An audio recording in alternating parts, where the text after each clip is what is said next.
Welcome to Man Does Tech, where I solve the problems you didn't even know you had.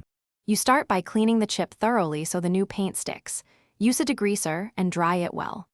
Once clean, sand the flaking edges with 200-2400 grit to feather into good paint, because a smooth transition prevents visible ridges.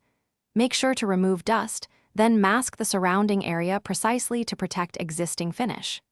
Next, apply a thin primer to bare metal or plastic.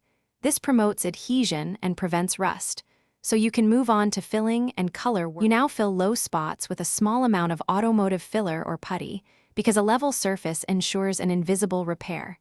Let it cure, then sand smooth. Once done, mix or select touch-up paint that matches under your light source, then test on scrap to confirm match. Apply the paint in 2-4 thin coats, building color gradually. This avoids runs and promotes even curing. Make sure to allow proper flash time between coats so the layers bond correctly and look uniform.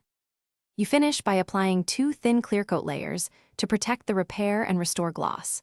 Allow the recommended flash and full cure time so coats harden evenly. Once cured, wet sand with 1000-2000 grit to remove texture differences, then polish progressively to bring back shine and blend edges into the surrounding paint. If you spot a color mismatch or orange peel texture, wet sand the area lightly and repeat paint/clear steps, or recheck your color mix. This troubleshooting step usually fixes visible issues. Thanks for watching. If you found this helpful, don't forget to like and subscribe.